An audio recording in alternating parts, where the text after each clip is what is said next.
শুভ সকাল বন্ধুরা, তোমরা সবাই কেমন আছো? আশা করি সবাই খুব ভালো আছো। আমরাও ভালো ছিলাম, কিন্তু এখন আর ভালো নেই, কারণ আজ 2 মাসের উপরে হয়ে গেছে আমি বাবার বাড়ি যাই না। তো আজকে যেহেতু মনে হলো একটু ঘুরে আসি, ওখানে অনেক জল হয়েছে চারিদিকে, সেটাই দেখতে যাব। আর যাওয়ার পথে দেখো বৃষ্টির মধ্যে আমরা আটকে গেছি।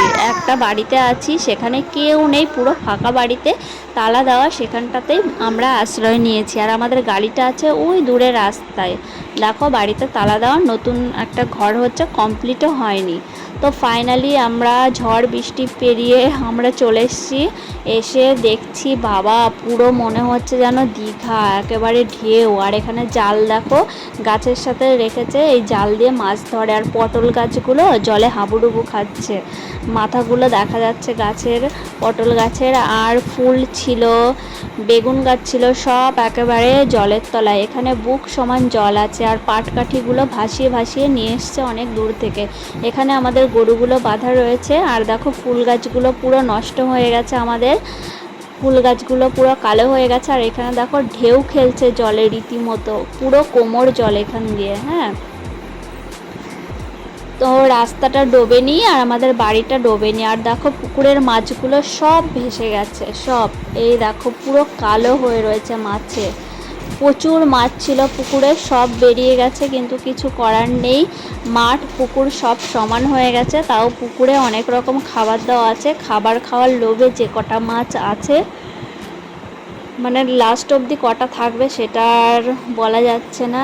যাই হোক, যদি আর 2 দিন বৃষ্টি হয়, একদম ঘরের মধ্যে জল চলে যাবে। কি আর বলবো, খুব খারাপ পরিস্থিতি। তো অনেক দিন পরে এসছি, মা ওদিকে রান্না বান্না করছে, খাওয়া দাওয়া করব, করে বিকেলে আবার বেরিয়ে যাব। আস্তে আস্তে 1টা বেজে গেছে, আমরা 5টার দিকে আর বেরিয়ে যাব, 4 ঘন্টা মতো থাকবো। তো তোমরা দেখতেই পাচ্ছ যে ঘরের পেছনে পুরো জল, ডোয়ার অর্ধেক ডুবে গেছিলো। আর এইটা হচ্ছে আমাদের বাড়ির পেছন দিকটা, সেখানেও দেখো জল হয়েছে প্রচুর। এটা আমার কাকাদের জমি, ওদের জমি উঁচু, তাও দেখো জল হয়ে গেছে, মানে এবার সব জায়গায় জল। এই গাছগুলো হয়তো মরে যাবে। আর বকগুলো দেখো মাছ ধরে খাচ্ছে। আর মা এখানে রান্না করেছে ডাল, ছোট মাছের চচ্চড়ি, আর এখানে চপ করেছে, আর মাংস কষা, দেশি মুরগি এনেছিল, সেটাই রান্না করেছে, লাল লাল করে ঝোল করেছে। আমার আবার শুকনো লঙ্কা সহ্য হয় না খেয়ে, তাও খাচ্ছি। ঝোল বেশি নিইনি, মাকে বলেছি রেখে দাও। আর এখানে দই মিষ্টি আনা হয়েছে, সেগুলোই খাওয়া দাওয়া করা হচ্ছে। আর এখানে দেখো আমি খেতে বসে পড়েছি। যেহেতু আলোটা আমার পেছন দিকে ছিল, এর জন্য ভালো মানে ছবিটা হয়নি, অন্ধকার অন্ধকার লাগছে। তো অনেক দিন পরে মাংস খাচ্ছি। আর পোলট্রির মাংস না একটুও ভালো লাগে না, বাড়ির মুরগি হলে একটু তাও ভালো লাগে খেতে।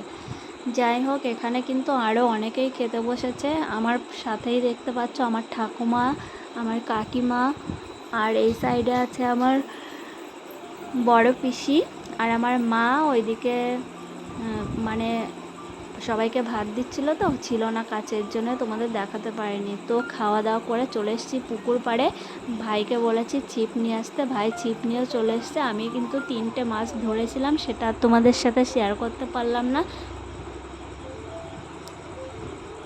এই যে ভাইও এখানে 3-4টে মাছ পেয়েছিল। যাই হোক, মাছ নিয়ে আর সন্ধেবেলা শ্বশুরবাড়ি যাওয়া হবে না, তাই রেখে যাব। তো আজকের ভিডিও এ পর্যন্ত। ভালো লাগলে একটা লাইক আর চ্যানেলটিকে সাবস্ক্রাইব করো। টাটা।